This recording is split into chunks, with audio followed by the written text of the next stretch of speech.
Move over, Game of Thrones, because today we're diving into the real-life legend. El Cid wasn't just a warrior. He was a medieval rock star, feared by his enemies and celebrated by kings. He fought Christians and Muslims, got exiled, came back stronger, and even ruled his own kingdom. Oh, and did I mention he won a battle after he was dead? Yeah, we'll get to that. Was he a hero? A mercenary? A legend? The answer: all of the above. Subscribe and buckle up because this is the incredible story of Rodrigo Díaz de Vivar, aka El Cid.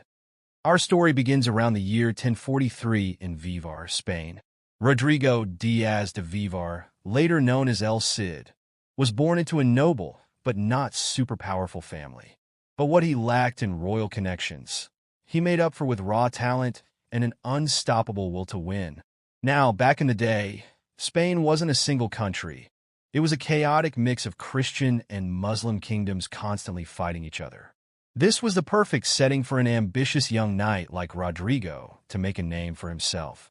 Rodrigo's big break came when he became the commander of King Sancho II's army. He was young, fearless, and absolutely ruthless in battle.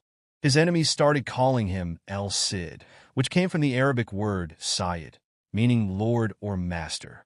He helped King Sancho take over lands, defeated rivals, and even went head-to-head with his own countrymen.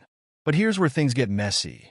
Sancho was assassinated, and his brother, Alfonso VI, who may or may not have been involved, took the throne.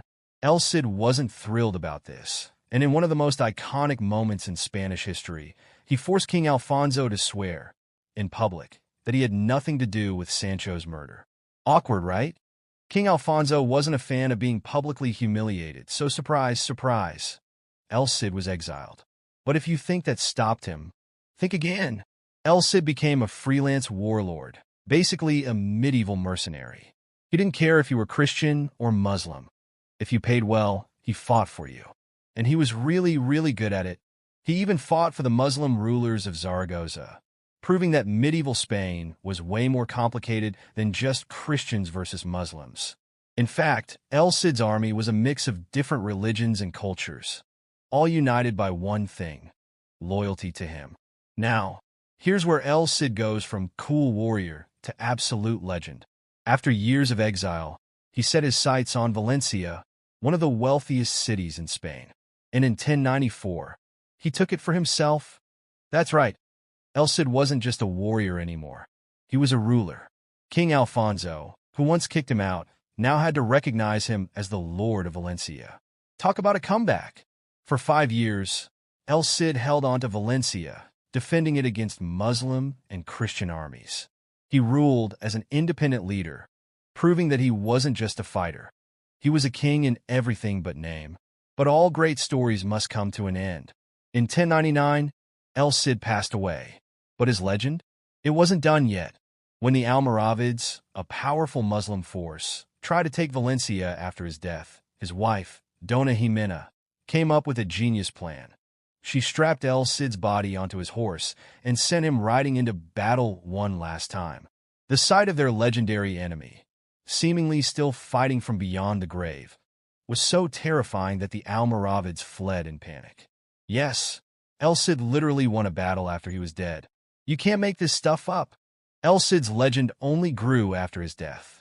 He became a symbol of Spanish heroism, immortalized in epic poems, plays, and even Hollywood movies. The 12th century epic El Canademio Cid turned him into Spain's ultimate knight, a blend of historical truth and medieval myth. But who was the real El Cid? A hero? A mercenary?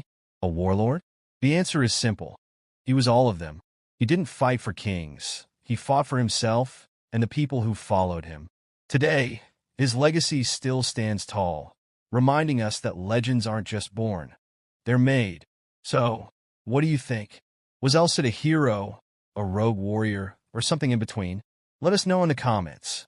And if you love epic history, don't forget to subscribe so you never miss an adventure. Thanks for watching, and see you next time, history fans.